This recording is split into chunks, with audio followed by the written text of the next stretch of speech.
Hello everybody and welcome back to another episode of my Q&A series, the series where you ask me questions and I answer them, all with some random gameplay footage in the background for you to watch as I babble on. It's all very simple, you guys know the drill by now, we're in our third series. So I'm back without any tea today, no tea. Instead I've got some weird Tesco cherry cola. It's like a Coca-Cola cherry rip-off thing, and it tastes a bit naff. But before I get into the questions, I want to ask you a question related to that cola. Not specifically the cola, but I'll get into it. I don't know why, I just feel like it. And this is only for people in the UK who know about the supermarkets, Tesco and Asda. So we were in the office at work a few days ago, and we realised that if you were to say, I'm going to go shopping at blank, half the room said one thing and half the room said the other thing. I would say it as, I'm going to shop at Tesco's and I'm going to go get some shopping at Asda's. But they're not called Tesco's and Asda's, they're called Tesco and Asda. There's no S on the end. So I would say that, and so would some other people, and then the other half of the room would say, I'm going to go shopping at Tesco, I'm going to go shopping at Asda. So do you put an S on the end, or do you not put an S on the end? Do you say I'm going to Tesco's, or you say I'm going to Tesco? Am I going to Asda's, or am I going to Asda? It's a really stupid little point, but I want to know. Because I don't know why I say it the way I do, but I just do. Anyway, that was a bit of a tangent. Let's get into your questions for me to answer. The first question is from Ben Wells, and it's another long one. Okay, settle down. I'd like to know if you have ever had this happen to you. You remember some TV series, movies or games from your childhood, gone and played, rewatched or tried at your present age, but you can't understand how you could ever have enjoyed some of those things. That happens surprisingly often to me. The original Battlefront 2 is a good example. Rewatching it, that game does not hold up. Peter Jackson's King Kong as well. Awful. There are only 3 things that hold up to this day, and that can hold my attention for literally hours. Jurassic Park 1, the original Teen Titans, and classic 3D Solitaire for the PSP. One of the only games properly named. It was indeed a classic. I think there was a question in there somewhere. P.S. Did you know Ridley Scott directed that one Hovis bike advert from the 70s? Just learned that today. I guess that makes Alien his second greatest cinematic achievement. Right. Okay, so yeah, first of all, I didn't know that about that Hovis advert. That's the one with the bike going up the hill, like the cobbly hill. And it's got that. What's that song? It's like the famous piece of classical music. That one. It's like the morning thing. I can't remember. I didn't know that, so that's quite interesting. But the question about, do things hold up from your childhood? If you go back and replay them or rewatch them, are they actually as good as you remember them? And the obvious answer is no. That's happened to me quite a few times. Thinking about it in terms of gaming, I guess most recently, for the Bond Week thing back in January, I replayed Goldeneye 64. Now, bearing in mind, I didn't actually play it on a Nintendo 64 controller. I played it on a PS4 controller, which made it easier. I do struggle to think how I ever played that game on N64, because I remember the controller for N64 being really weird, and I never really knew how to use it properly, and the controls for Goldeneye are not great. Like, you've got to give it some slack. It was one of the kind of first of its genres, or at least it sort of pioneered particular ways of 3D FPSs. But even still, it's a finicky thing to play, and I guess if you actually went back and played it on the original console, it would not be the same as when you played it as a kid, multiplayer, with your friends, as Oddjob. You know, that's also sort of the same thing for GTA Vice City, and actually to a similar extent, GTA San Andreas, but not as much. GTA Vice City has really weird controls. When I played that a few years ago, I realised that the character moves very weirdly. Like, what's his name in the game? Tommy. Tommy will be standing still, and you'll like slightly press forward on the analog stick, and he'll start shooting off at lightning speed. And he sort of runs at a really weird speed and turns quickly, and shooting's a bit weird, and everything's so blurry in that game. I forgot how blurry it is. So that is definitely one that, I mean, it's still a great game, don't get me wrong, like most of the GTA games are, but definitely not the same as I had it in my head when I played as a kid. Definitely not. In terms of TV series or movies, man, there's probably too many to even recall. Like, most of the cartoons I watched were probably awful. In fact, there's one that I remember watching called... Actually, there's two. On CBBC, or maybe it was ITV, or CITV, if you know what I'm talking about. One was a computer animated program called But Ugly Martians. And even the name sounds cheesy, but I remember liking it as a kid. I got some of the toys for it. And go and Google, go on YouTube, But Ugly Martians, and you'll see just how diabolical the animation is, and just how awful it is in general.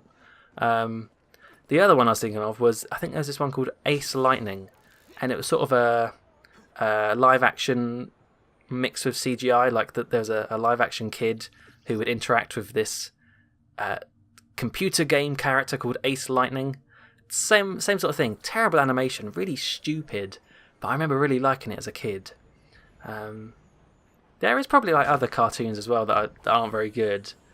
I think there's one about sumo wrestlers, which probably wasn't great, like Fat Sumos or something they were called. I don't know.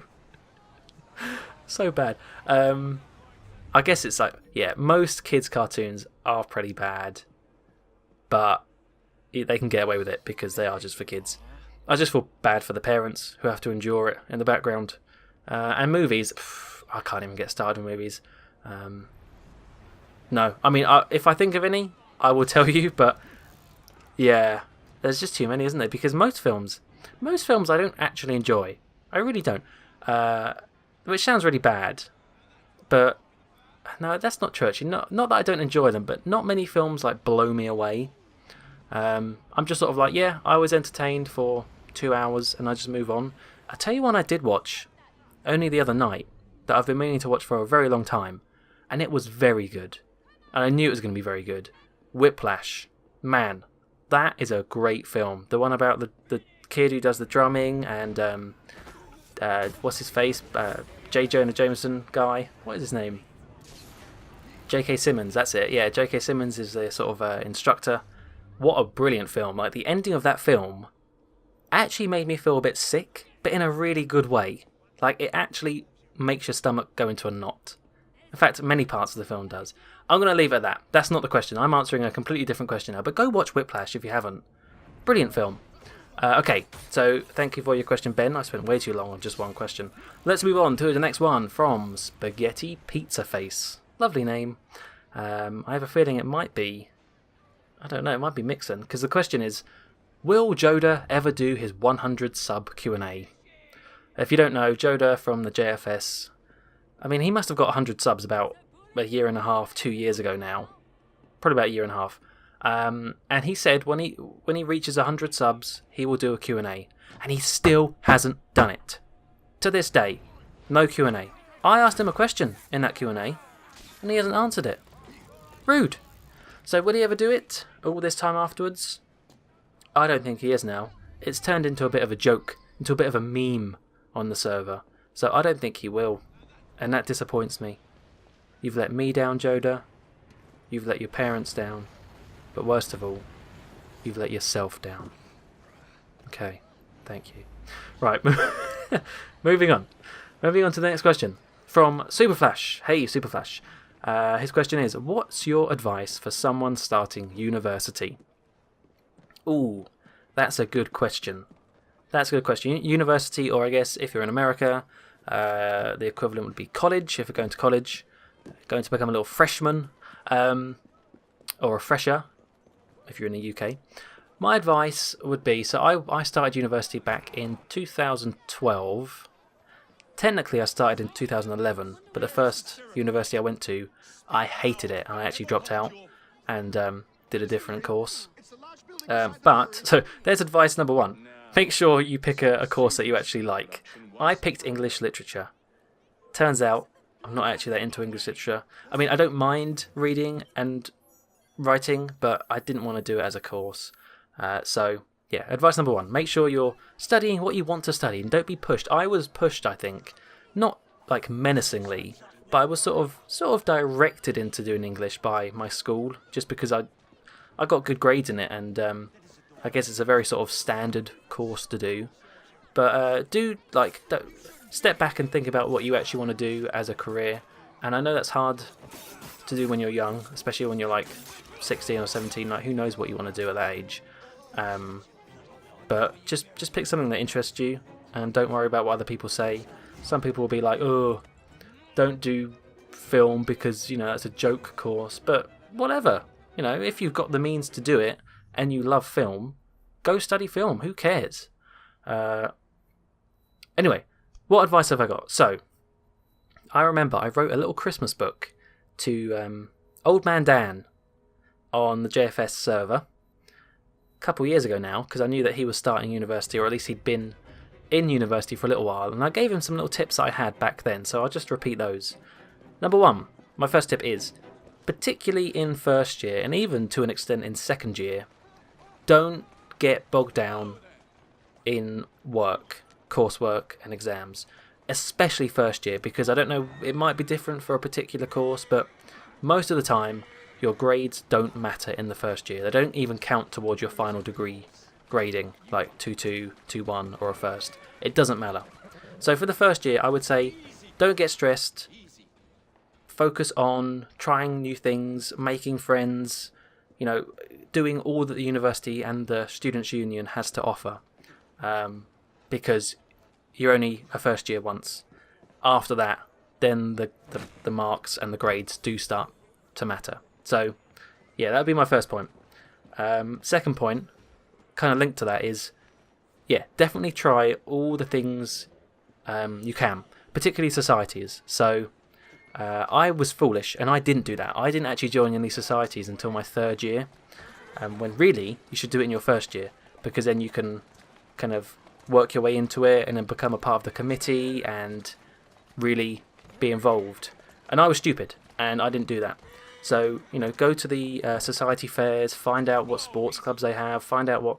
There's so many societies, and having now started working at a students' union, the ones that actually run all of these societies and sports clubs, I've got such a nice perspective of what there is to do and what I missed out on. So, go and join the Harry Potter Society. That's actually one of the most popular societies at my university. Go join the Tea Society, or the... I don't know, there's even a Quidditch one. There's a separate society from Hogwarts to Quidditch, believe it or not. But, you're going to join all these people that have similar interests, and that's how you make friends, and that's how you make friends that will last a long time. But linked to that is, they say that in university you make friends that you're going to have for the rest of your life. That's not true. Don't listen to people who say that, because whilst it is true you will make very good friends, and I have made very good friends, and ones that I still keep in contact with, I made just as many friends who I did not keep in contact with, and that's just the way it is. Don't get bogged down and put down by the fact that eventually you're going to kind of split ways with certain people. It just happens, because you might be doing different courses, they might go back to, I don't know, where they live, or it just happens naturally, and it's fine. So don't worry about friends coming and going, because there will always be certain friends who you'll eventually just stick around with. Another piece of advice I have, and one that I gave to Dan on the server, is, and one that was given to me by my old citizenship teacher, great guy, Mr. Henderson, looked a lot like Trotsky. He gave me this advice, and it is really good advice. So if you haven't drunk much, alcoholic-wise, by the time you start university, there is, as much as it's not really what university is about, it is, and that is, there is a big focus on going out, partying, clubbing, drinking, doing stupid stuff. I know that's not for everyone, and that's fine, but that is a part of university. And you're probably at some point going to go out to the nightclub and get drunk. So my advice to you is get very drunk. Get very drunk. Make sure you're with friends who can help you, but get very drunk and work out when you should stop. I think that's the best way of doing it. Find out your limit of alcohol. Is it 5 Jaeger bombs, 2 pints, and 2 shots? Is it 2 pints and you're done? It doesn't matter what it is. It's just find out the amount of alcohol that roughly leaves you with okay, I'm starting to lose control of my body, right? Because then you know in the future when you should start to slow down, and you can sort of see the signs for when, okay, I should ease off now. And that should, ideally, stop you from getting in stupid positions where you can endanger yourself and others, potentially.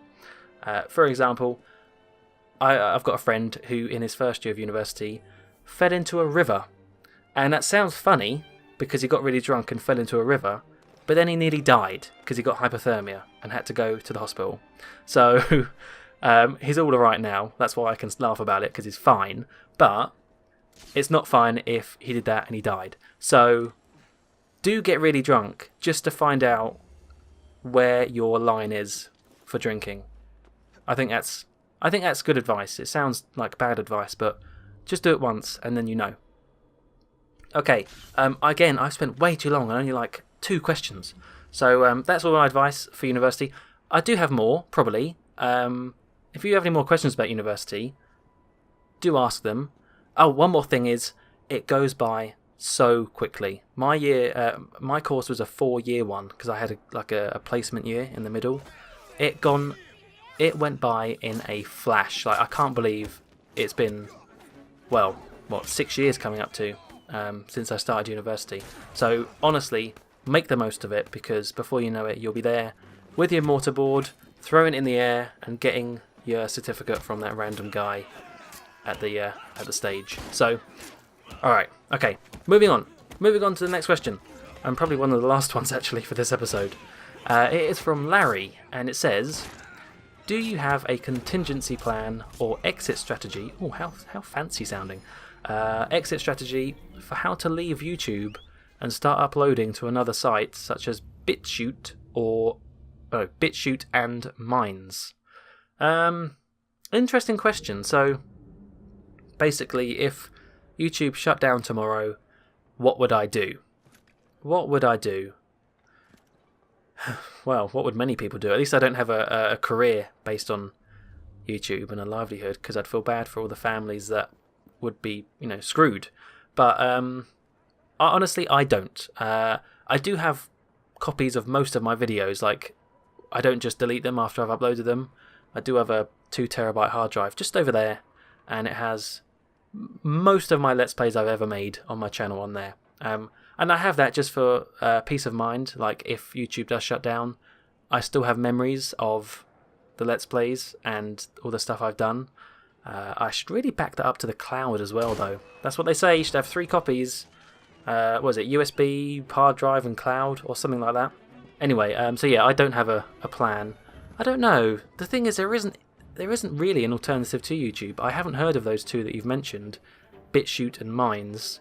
I'm guessing they're video streaming services that you can upload to. But no, I don't. I guess the nearest competitor would be Twitch, because they do video uploads now. And I don't really get on particularly well with Twitch, but I would use it, I guess. I don't know how I'd get people over there, but that would be for future Joe to worry about. I do know that another alternative, believe it or not, and people have joked about it in the past, would be Pornhub. Pornhub have a very good video player. They have to if they're a porn site. And people have said, hey, why not start using Pornhub as your channel? I don't think I'm going to do that, but it is an idea and it is an option. You never know, they might actually do something in the future. Because honestly, someone does need to come up with a good piece of competition to YouTube. There's so many things to moan about for YouTube. I mean, there's so many great things about YouTube. The fact it is still free, and the fact people can make money from it, and it's just there, and there's hours and hours and hours of things to watch. it's great. But at the same time, it's definitely changed, and it's probably not changing for the better. So, yeah. Okay, shall I answer one more question? Let's answer one more thing. And that was me doing Jackie Chan Adventures. Please don't call me racist. Last question is from Lord Green Tea. And their question is, what is your educational background? Oh, well, that kind of links in with the question about university, doesn't it? So, my educational background is, okay, so let's work from 11 plus. I really don't know how to convert this into American. I always do it to America because I assume that if it's not British people, it will be American people watching. I don't know how to, which is kind of close-minded of me.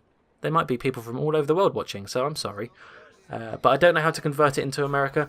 Honestly, the British educational grading system is very, very weird. And I do remember on a Rooster Teeth podcast, Gavin tried to explain to Bernie Burns the way it is, and it does sound very complicated. I will try my best. So, 11 plus, as it sounds, I took that when I was 11 years old. That got me into secondary school, which is the same as, it's not high school. What's below high school? I don't know. What's below high school? That. So yeah, that's when I went to school from 11, 12, 13, 14 and 15. No, wait. Yeah, no, 12, 13, 14, 15. That's right, for 4 years. No. Oh my god, why is our school so complicated?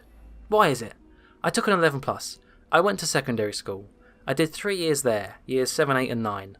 10 and 11 were GCSEs, which used to be called O-levels? Like back in the 70s, your parents will say, oh, I got an O-level in this. But now they're GCSEs. After that, you can leave school. That's when you're 16. After that, you can leave school if you want and do whatever you want, apprenticeships or just get a job. It's up to you. I didn't. I stayed to do A-levels, and they are also called sixth form. That's sixth form. That's when you're 17 and 18. 2 years. You do an AS level, and then you do an A2. And then after that, you are pretty much 18, and you can choose, again, you can go and get a job or get an apprenticeship, or you can go and get a degree, in which case you go to university or college. And that's what I did. Like I said, I started university in 2011, really didn't like it, so I dropped out.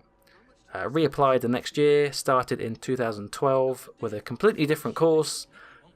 Did that for 2 years.